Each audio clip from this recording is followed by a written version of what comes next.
చెట్టు కొమ్మనున్న కథ. ఈ కథ శ్రీ శంకరమంచి సత్యం గారు రచించిన అమరావతి కథల నుంచి.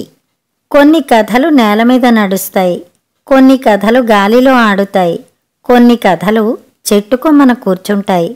ముక్కంటి పల్లవుడికి 3 మూళ్ల వయసొచ్చింది. అమ్మ పెట్టిన చది తిని బడికైతే వెడుతున్నాడు గాని పాఠాల కంటే పరుగులు పందాలంటేనే మక్కువ.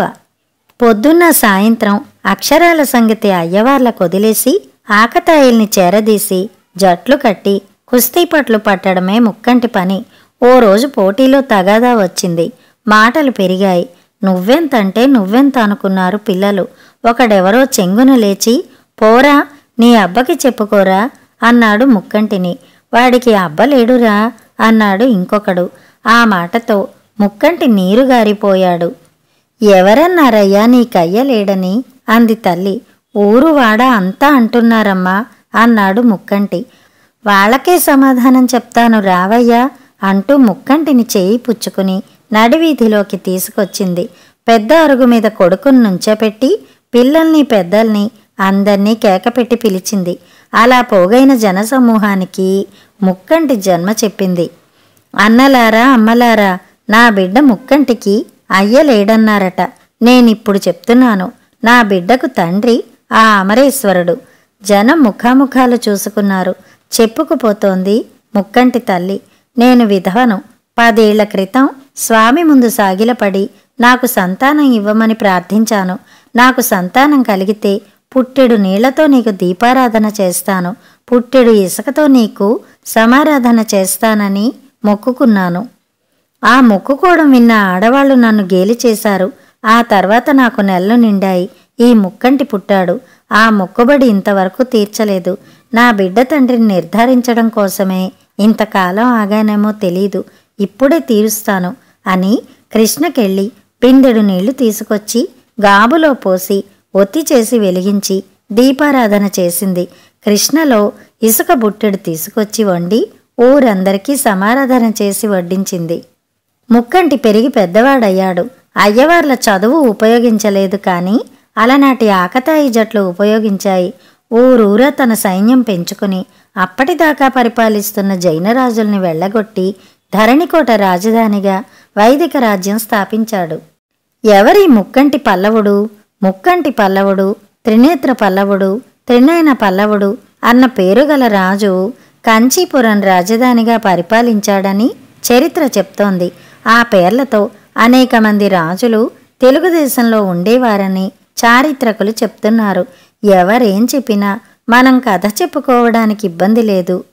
ముక్కంటి పల్లవుడు వైభవంగా వివాహం చేసుకుని రాజపాలన సాగిస్తుండగా ఒకరోజు ఒక సిద్ధుడు ముక్కంటికి ఒక రహస్యమంత్రం ఉపదేశించి ఒక పాదలేపనం అనుగ్రహించాడు.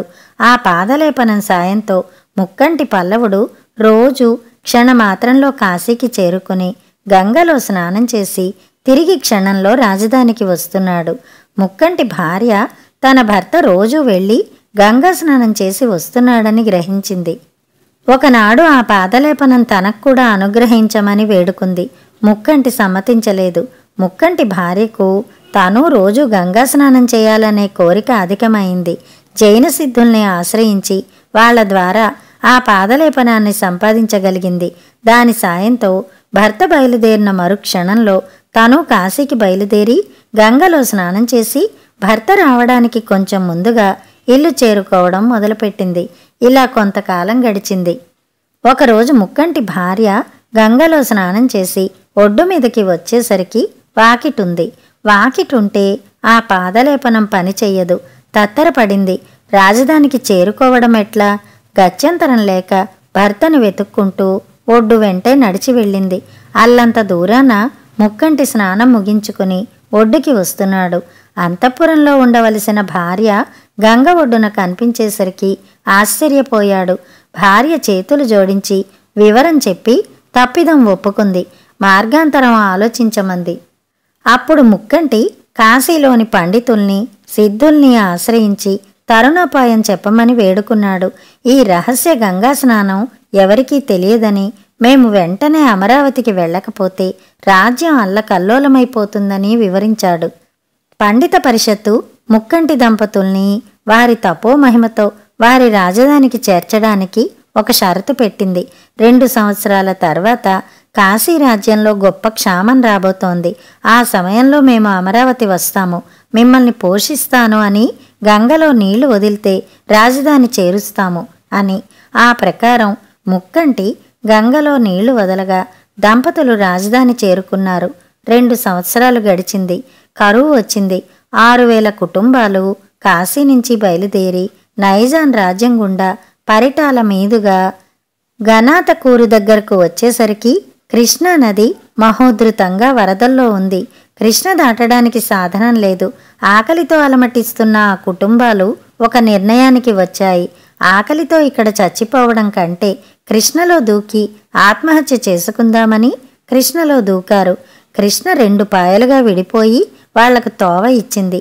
నడుచుకుంటూ అమరావతి వచ్చి ముక్కంటిని ఆనాటి వాగ్దానం నిలుపుకోవలసిందిగా కోరారు. ముక్కంటి వారందర్నీ ఆదరించి వారికి మాన్యాలిచ్చి పోషించినట్లు శాసనం ఉంది. ఎక్కడ ఉంది శాసనం? ఏ ఇంటి పునాదిలోనో, ఏ భూగర్భంలోనో. ఇది పుక్కిటి పురాణం కావచ్చు, కట్టుకథ కావచ్చు.